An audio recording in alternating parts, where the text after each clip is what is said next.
different today. We can just find it. So here's an excerpt from this book.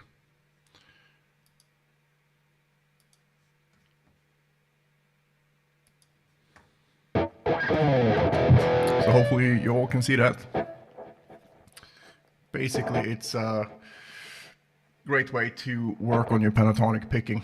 And this is just one of many, many sequences in this book. And there's a full daily practice routine that if you follow that, your pentatonic picking, in the sense of 2 notes per string, is gonna improve immensely. So, hey Jelly, can you see the tab?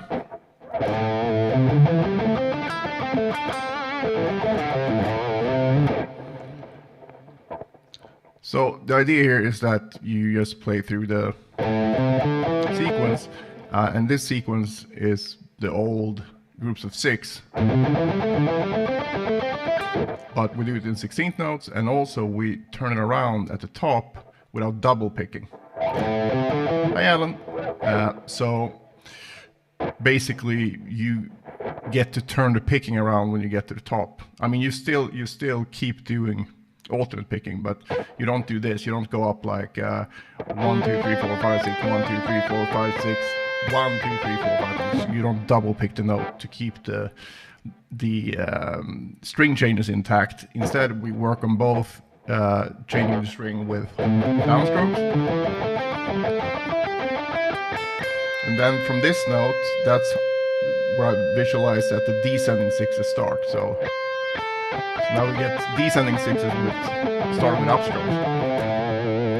And then when you turn, that was the first, I'm trying to point at the screen, you won't see it obviously. It's the first line, right? So right under the A minor pentatonic shape. So you just go.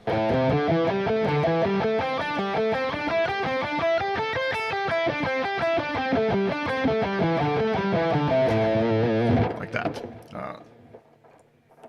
See if I can make this a little bit smaller,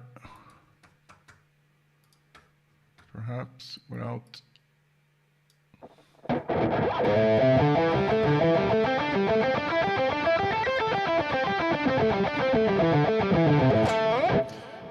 So you do that, and then when you've done that, you do exactly the same thing, but you start at the top instead. So you go. So now we start with descending 6s with a downstroke. So then when we get to this point, we're gonna start the ascending 6, but on an upstroke. And why this is important is because there's a lot of people who are used to doing pentatonic picking with only one way, and you know, if you could play everything that way, I don't mind, I don't care, but you usually can't do that because you're going to run into problems where you have to adapt the line because your picking can't handle it. And I think anytime you need to adapt your technique, or sorry, anytime you need to adapt the musical thing you're playing because your technique can't handle it, that's a very unmusical way to solve a problem, right? At least in my mind. So it's probably impossible to develop a technique that you can just handle everything easily and whatever, but that's sort of a goal that I'm striving for. So I don't have to think so much about what I can think about what I want to play and not have to adjust the line to fit my technique. So, and you know, some people do it the other way around, and that's fine, that's up to them, but that's at least my goal. So, and even if you're like, well, you know, I'm more comfortable starting with a downstroke, whatever, learning how to do at least somewhat the other way around will help your technique a lot, even your preferred way of doing it. So there's literally no reason not to do it. Anyway, so we put them together now. So we have the first one.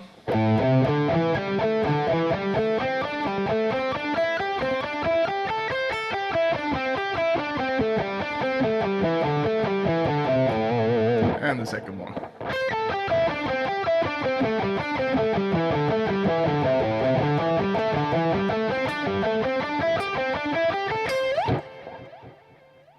Hey, 2-1. Nice to see you here. Now, you have the choice of just moving this up in half steps. You do the same shape, so we go to B flat minor pentatonic.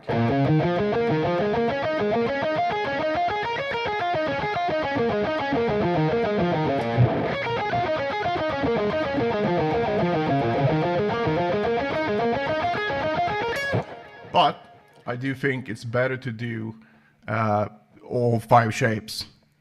But you do it, start at the lowest shape available in your key without open strings. So that would be this one in A minor. Just apply the same sequence.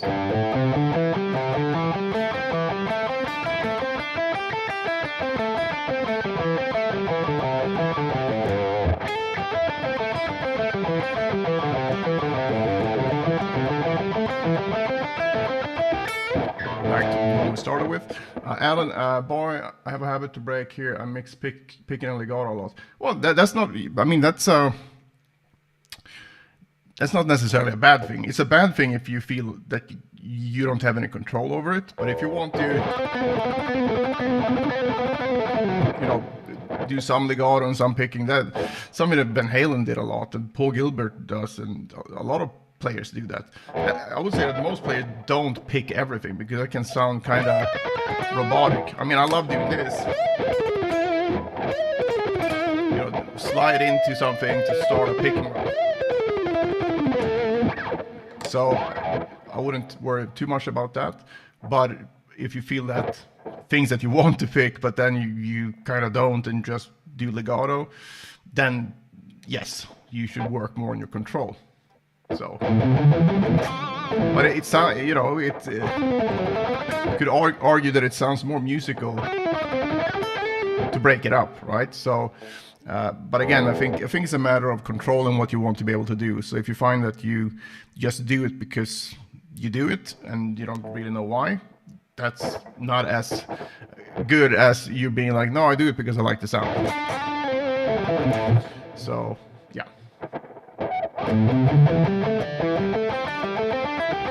Yeah, it's a completely different feel to tune up the strings up for sure. And it's weird because even if you're playing something like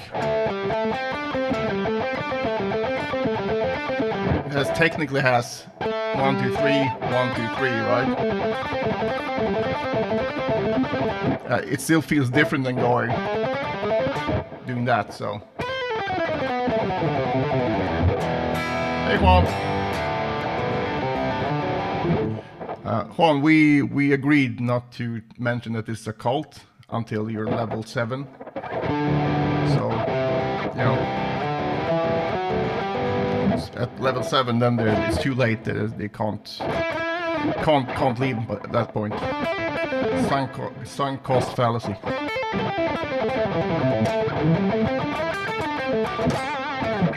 Yeah, but then you know, there's really no reason for you to fix it. And again, I'm gonna spam you guys with this link so you buy the damn book. God damn it. Let's see if I can get it here. Nope. Seriously though, it's a great book. If you actually do the exercises in it, otherwise it won't even do as a, you know, doorstop because it's a PDF. So.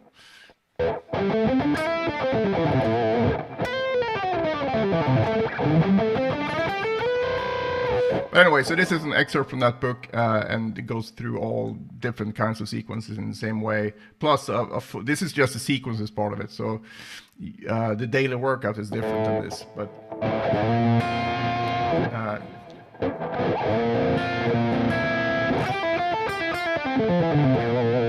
But anyway, so you would do the one we just did, and then you move up to the next one, which is this position. And when I do these kind of exercises, I try to stick to a fingering that would be something that AI would choose. And what I mean by that is that the most logical fingering. So if we have the second position here in A minor, I don't start with the index finger and go like this, for example. There's nothing wrong playing it like that when you improvise. Doesn't really matter. But I find that if I practice the scales in the most logical manner, meaning trying to fit as much as possible into a 1 finger per fret type of positioning, then this shape would be 2-4, 1-4, 1-4, 1-3, 2-4, 2-4. And I find that more beneficial for my technique, because then I'm not choosing the easiest way every time. I'm choosing what's actually most logical, and when you've done that enough, that's gonna be the easiest way. So, but that's only when I practice something. It's not something that I really care about if I'm improvising, or if I'm learning a solo. I might come in from from here with 1-3. I wouldn't change it to 2-4 just cause, right? So at that point I release any thought of the technique. But when you're actually practicing technique, it's a good idea to think about it. So we apply the same as 2 sequences to this one. So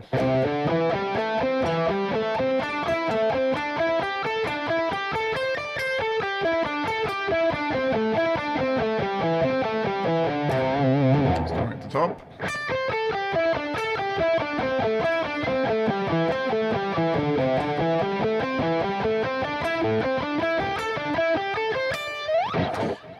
Then we have no one's favorite, this one.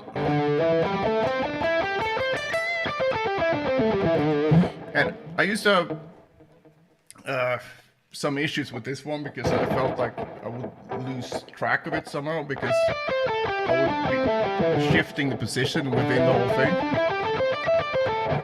But then I realized if I can keep the 3rd finger stuck here, so to speak,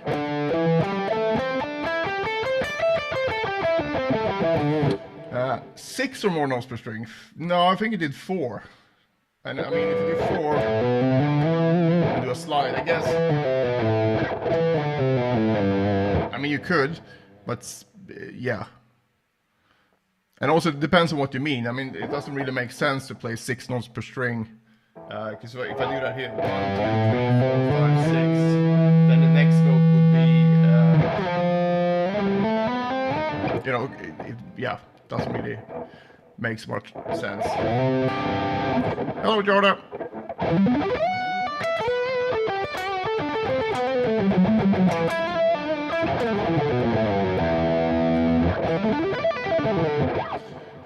So anyway, this one, if you keep the 3rd finger on the 2nd note of each string here, 1, 3, 1, 3, 1, 3, 1, 3, and I stretch the index finger, 1, 4, 1, 3. Alright, so you meant 4. Yeah, you did.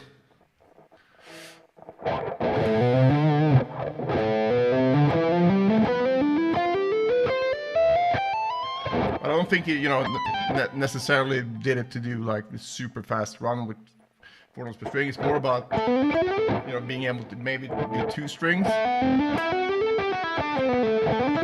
so you can change position a bit. And I'm not going to speak for Holsworth. I haven't listened that much to Holsworth. I love what I've heard, but I should really go through everything that he did. But some of his music is way over my head. And I think Frank Gambale said the same thing. It's like, yeah, it's like listening to an alien.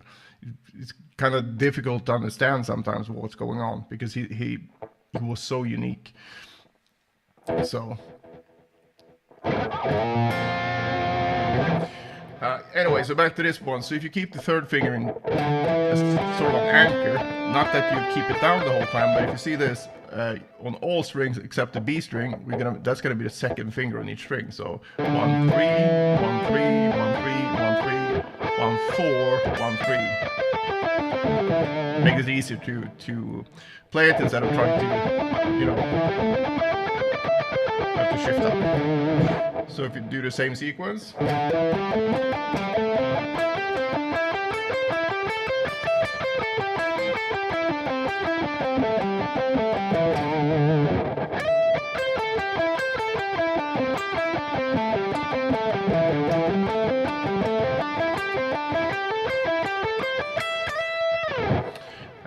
And the last one.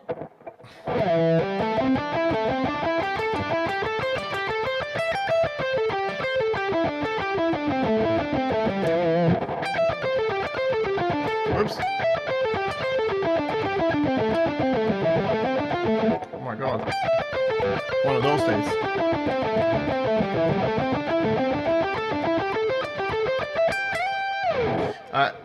And I say, oh, that's the last position. Really, if you do this, you want to continue on and do it in all the available positions, not just the 5 different ones. So for this guitar, I will stop at this one.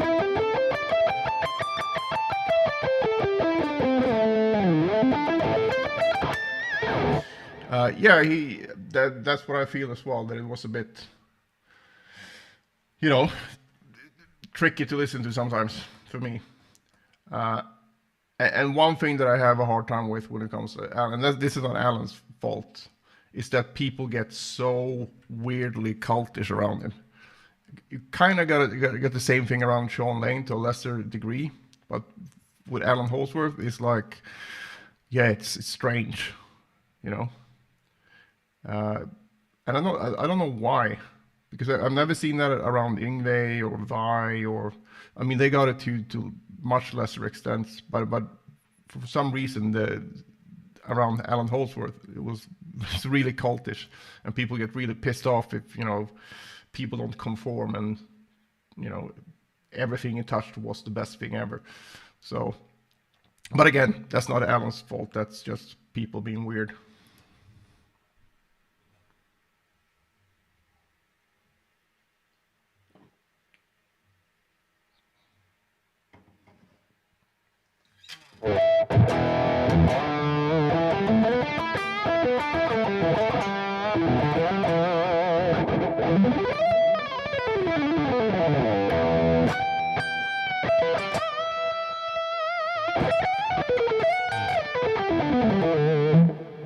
But it's really cool listening to like old Alan Holdsworth clips from like the 70s and stuff, and he played on SG, I believe, and it's such a unique style even back then. And I like his tone way more when it came into the 80s, but still, like, holy shit, the way that he played was very, very unique.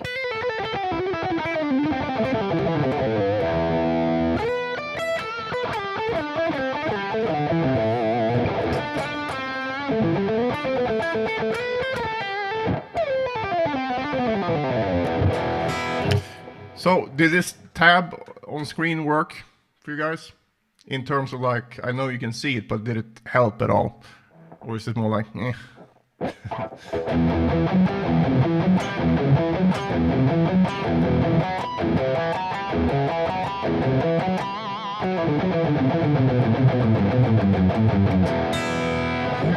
Yeah, it can be quite judgy.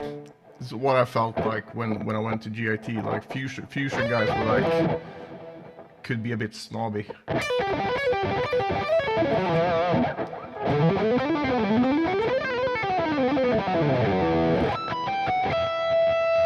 But again, I think that comes down to personality traits as well.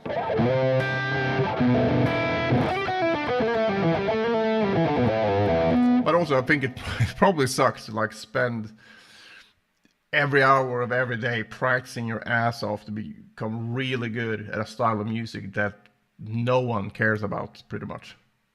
And I'm not saying that to be an asshole. I'm just saying that that's the reality of it, because fusion and jazz is not very popular in comparison, right? So you can have a rock guitar player who's like so much worse in every department of musicality and whatever, but a lot of people prefer listening to that than a really good jazz guy, and that must be really frustrating. So I'm guessing some of the resentment comes from that.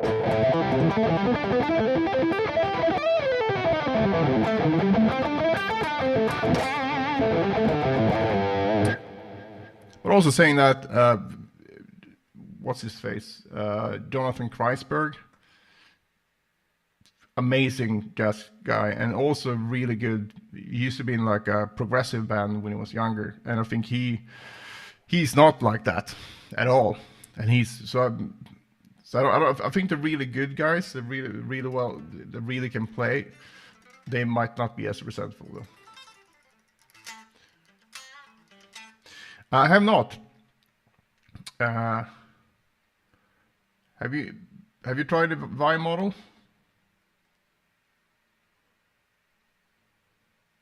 Yes, Jelly. That's how I view it, at least. I think that's the easy, most logical way.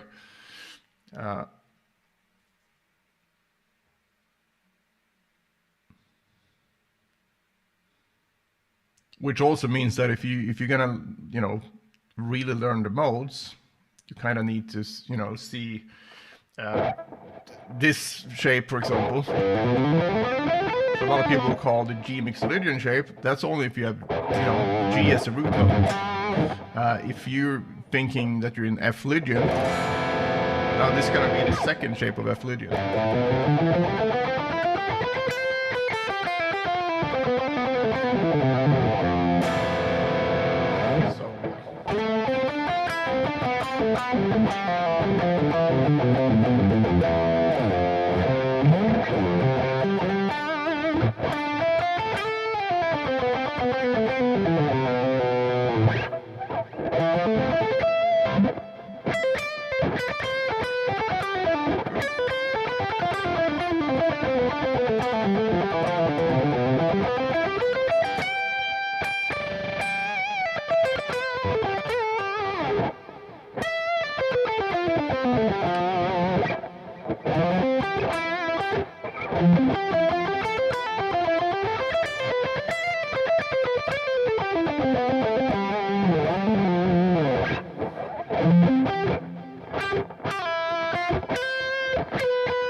Well, I probably like to try the Vi version, but the only amp like that I have owned and also own is the what's it called? The Katana, Boss Katana Air, and I have the first version, and that didn't work very well. But also me, because I didn't realize how much you could tweak it with the app. But then I bought the new version maybe a year or so ago that's in the living room. So I can torment the dogs when I'm walking around in the living room practicing scales. And that one is really good. I haven't even, because I only use it for practice, so it's fine. So I just tweak the knobs of it and then sounds good. But I'm sure I could go really deep with that one as well with the app. I just think the speakers are better for the new one.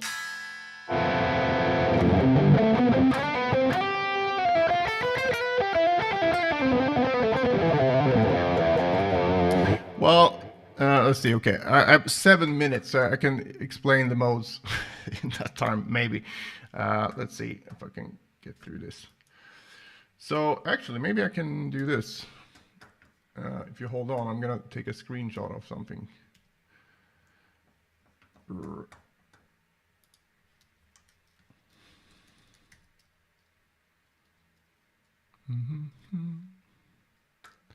Please be this one. Yes, cool. All right, so if I do this one.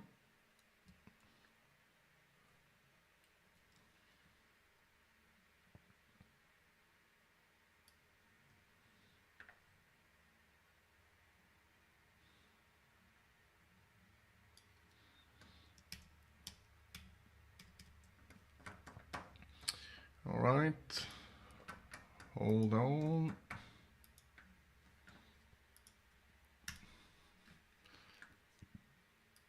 Gonna make this bigger.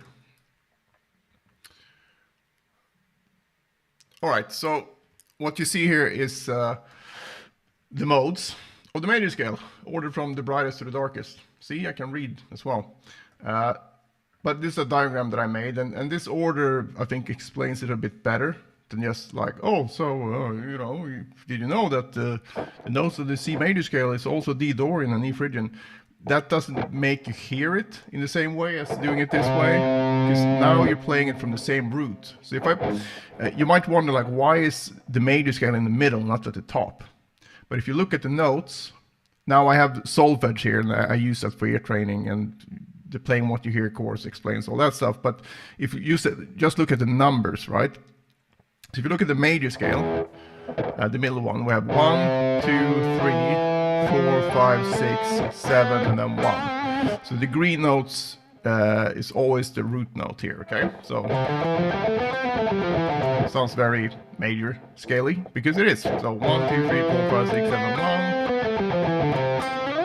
Okay, now if you compare that to the one above, you can see there's only one note that differs, and that's going to be the blue note. And I'm not talking the blue note as in like in a blues, right? They used to call the flat 5 the blue note, but I just I put in the blue here just so you can see it stick out from the other colors. But you can see that's the note that differs from the major scale. So basically, the Lydian scale, 6 out of 7 notes are the same as the major scale. So the only note we've tweaked is the 4th. And as you can hear, you get a completely different sound. That's where you get the Simpsons thing, right? So if you do that with major, not so Simpsony. And what I'm playing here, if I say the numbers, right, we have 1, 3, sharp 4, 6, 5. And then when I go to major, not the same thing at all. So this one then sounds the brightest of them all, because you have a sharp note in there in terms of the intervals. Anyone with me still? Everyone's checked out?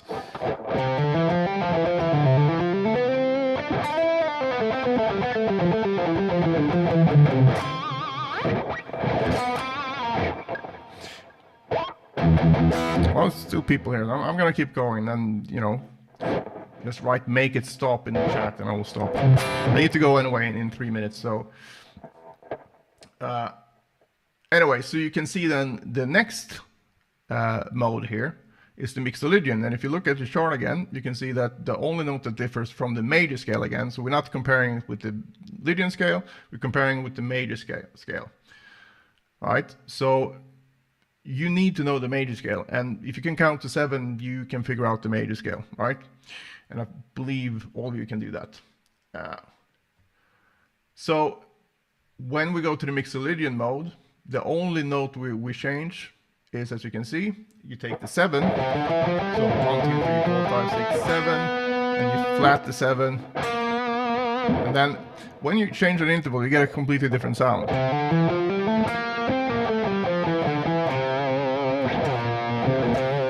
Right? And these are what I call the major modes, and the reason for that is because they all share they share more notes, but I look at like the major triad, the one chord here, the home bass, 1, 3, 5 in the Lydian one, we have 1, 3, 5 in the major one, and we have 1, 3, 5 in the Mixolydian one. So I refer to these as the major modes. So now if I add the minor modes, it's gonna look like this. This actually works fairly well here. Now, I would like to possibly do this.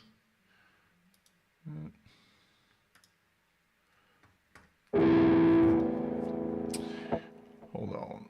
Can I copy that?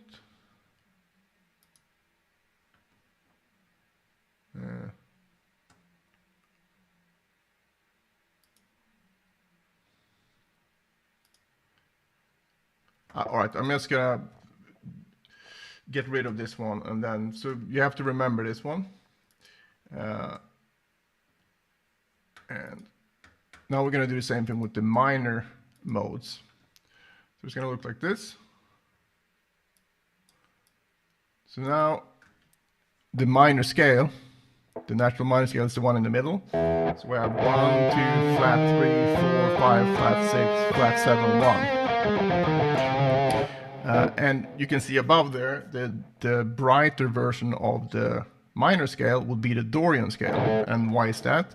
Because of the blue note. So in Dorian, we take the flat 6 and go back to the natural 6 instead. So that sounds like this.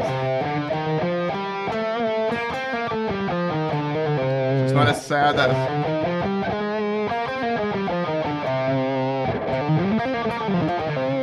like that. And then the final one of the minor ones would be Phrygian, where we take the Aeolian here. And we'll lower the flat, lower the second to the flat second. So that's 6 out of 7 modes. The last one is Locrian, but we don't need to cover that right now. But that's basically, you take the Phrygian mode here, and then you lower the 5 to a flat 5. So you get 1, flat 2, flat 3, 4, flat 5, flat 6, flat 7. Exactly. And where all these, you know, so basically these number combinations, they're called scale formulas.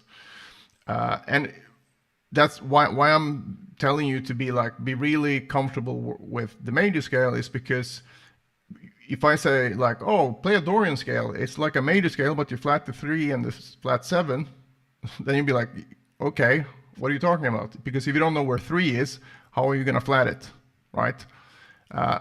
And also, I don't know if you can see this, but if you really look here, you can see in gray, on the Dorian one, for example, you can see next to the flat 3, you see a natural 3. And that's because that's where it is, right? So these intervals are here in relationship to what note we chose as 1. So that's an important thing to know as well. But where all these formulas come from is from taking the major scale. So, and instead of seeing 1 as the root note, we see any of the other 6 notes as the root note. And depending on which one we see as the root note, all these intervals going to change around it. So if I play the C major scale, but I see D as the root note, now C becomes the flat 7 instead of the 1, D becomes 1, E becomes 2, F is flat 3, G is 4, A is 5, B is 6, C is flat 7 again here, and then the root note.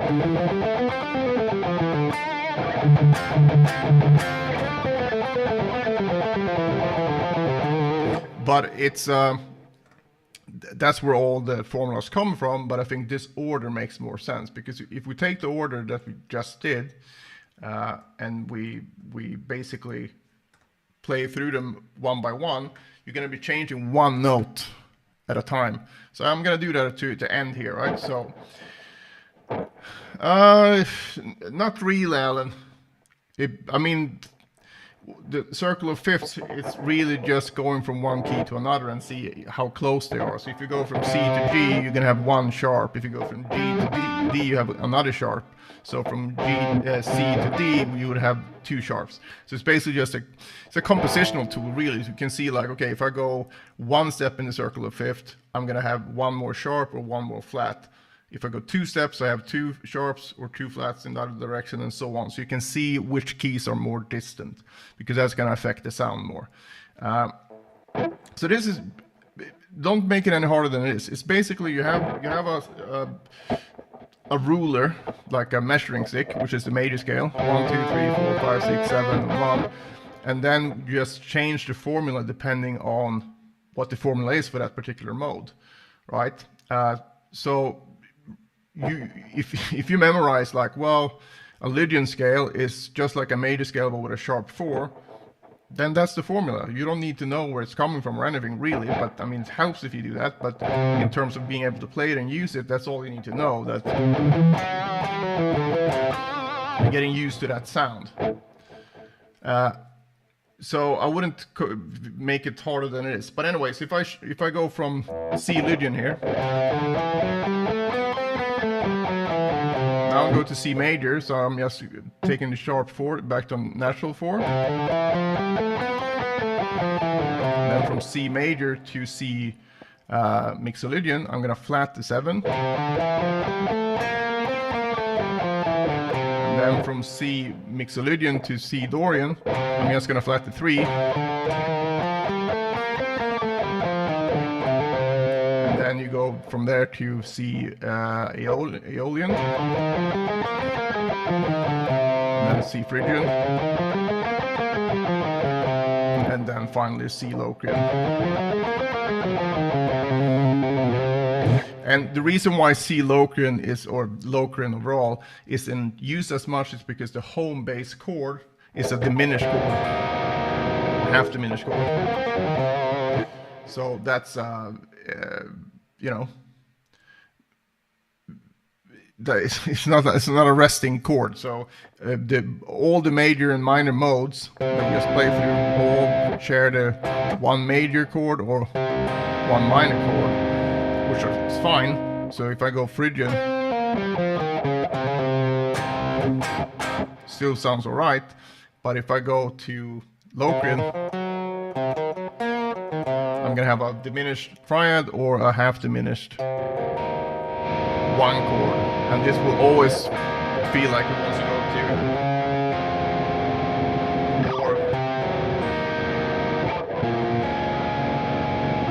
So it's not a resting chord, so it will sound kind of weird. I know that, ironically, Björk, the Icelandic artist that I'm not related to, she uses this in one song, but it is very few songs that are based on Locrian. You can definitely use it in music, though. In like some, you know, more classic film scores, you could hear it in like sections where they want this uncertainty and non-rest type of thing.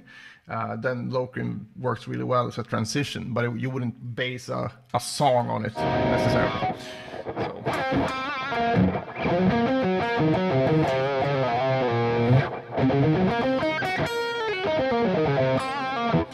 Right, so yeah, I gotta go now, but hopefully this was helpful, and let me know if you like the tab stuff, and of course, can't leave you without saying that you should join the practice room, since you have the link in the description, and